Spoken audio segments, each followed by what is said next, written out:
Hello,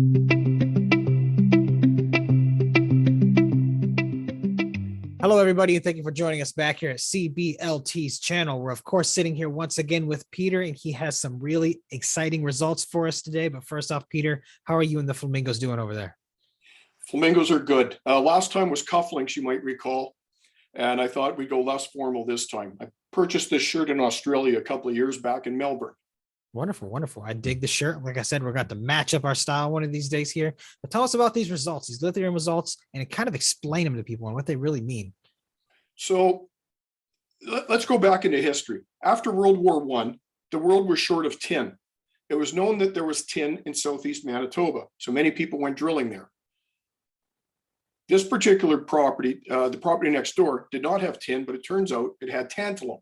Mm-hmm. On the periodic table, tantalum is associated with tin, as is beryllium and our good friend lithium, number 3 in the periodic table. So historically, this property had been explored for base metals. There's actually an island inside our property called Tin Island because they found tin on the island. We had a different exploration thesis. There's enough tin in the world. There's a new tin mine. There's another mine in Spain that's coming online. Let's go look for the lithium. So our round of exploration focused on the pegmatites. You can think of pegmatites as long or wide tubes. The mineralization is in the tube. There is no halo effect. Either it's mineralized in the pegmatite or it's no mineralization at all. So you take your samples directly out of the pegmatite, which is what our structural geologist did. And he did a good job. We sent samples to the lab. And as you and I talked about before, we kind of got hooped by forest fires. The province commandeering our helicopter, Manitoba Hydro commandeering our helicopter, and then an early snowfall. So disappointing field season due to no one's fault, but that means everything good will have to happen next summer because these things work themselves out.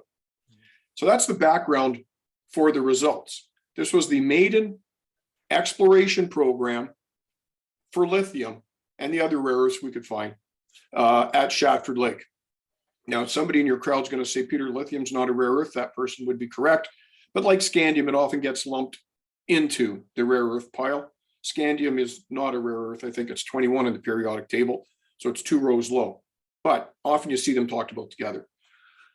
These results show that we have an LCT type pegmatite, lithium, cesium, tantalum. And that's the good one, because that kind of pegmatite is the kind that bears not just the minerals, but shows that there's a volume of the minerals there. We don't know how much we have, but these results confirm the presence of lithium, cesium, tantalum, rubidium, and it's highly encouraging to get back out there and do it again next summer, hopefully without the forest fires and early snowfall. Yeah, great. I mean, it's this, like you said, there was a lot of things that happened, but at the end of the day, you were still able to get this and see the promising results. And it really just shows you guys need to follow us for this story into next summer. Yeah, the investment thesis has only improved. And when we bought Shatford Lake for the whopping sum of $25,000, we bought it on historical data and historical drill logs from 1968, where it's kind of funny. The geologist was bitching about this reddish brown stuff. There's so much of it. There's an 18-foot intercept. The reddish brown stuff is the pegmatite, which we'd like. Mm-hmm. So this is a developing story. The investment thesis has only improved, and next summer should be a good one. Wonderful. Glad to hear it, Peter. Listen, if you ever want to come off that land, I'll give you 50 grand for it. How about that? That's twice your money back. That's fantastic. No. Fair enough. All right, Peter. Well, thank you for your time again today. Any closing words before we go? Hey, I hope you had a good Hanukkah, good Christmas season. Soon it's Diwali. Blessings to everybody. Peace, love, and tolerance. Wonderful, Peter. Well, thank you for coming on. I hope everybody has a happy holiday season and stay safe and warm. Thanks, Mike.